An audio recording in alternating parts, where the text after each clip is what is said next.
Bhaktinagar police station વિસ્તારમાં આવેલ Sorathiyawadi circle પાસે એક ભાઈ છે જેમનું નામ અમિતભાઈ તન્ના છે.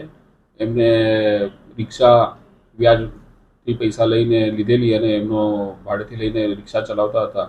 જે રિક્ષા જેમને વ્યાજ વટાવ કરતા હતા એ જયદીપભાઈ અને જયદીપભાઈના મામા પ્રવીણભાઈ એમની પાસેથી 1.5 લાખ રૂપિયા વ્યાજથી લીધેલા રિક્ષા લેવા માટે, અને એના હપ્તા નહીં ભરાવાના કારણે અને વચ્ચે કોરોના અને અન્ય પિતાજીની કેન્સરની બીમારીના કારણે પૈસા ન ભરવાના કારણે અને આ કામના સામાવાળા છે એ વારંવાર પ્રેશર કરતા હતા, જેના કારણે કંટાળી એમને આત્મહત્યા કરી લીધેલી છે અને દવા ખાઈને સોરઠિયાવાડી સર્કલ પાસે આત્મહત્યા કરેલી છે. તેમના કબજામાંથી સુસાઇડ નોટ મળેલ છે અને આ બાબતે એમને વિડીયો પણ કરેલ છે.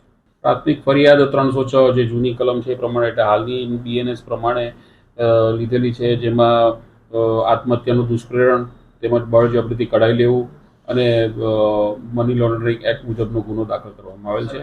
1.5 લાખ એમને લીધેલા રિક્ષા માટે અને વ્યાજેથી લીધેલા ને રિક્ષા પણ એમને પરત કરી દીધેલી. તેમ છતાં પણ આ કામના આરોપી છે એમને વારંવાર ત્રાસ આપતા હતા અને વધારે વ્યાજ માંગતા હતા અને જેનાથી કંટાળીને આ આત્મહત્યા કરેલ છે. તેમજ એમને ચેક જે આપેલા ચેકનો બાઉન્સ થવાના કારણે જે કોર્ટમાં ફરિયાદ થયેલી નેગોશિયેબલ એક્ટ મુજબની, એમાં પણ આજે તારીખ મુદત હતી અને એનાથી કંટાળીને આ કૃત્ય કરેલ છે. આરોપી હાલ પોલીસ કબજા હેઠળ છે. એક આરોપી હાલ પોલીસ કબજા હેઠળ છે અને આગળની કાર્યવાહી કરવામાં આવશે.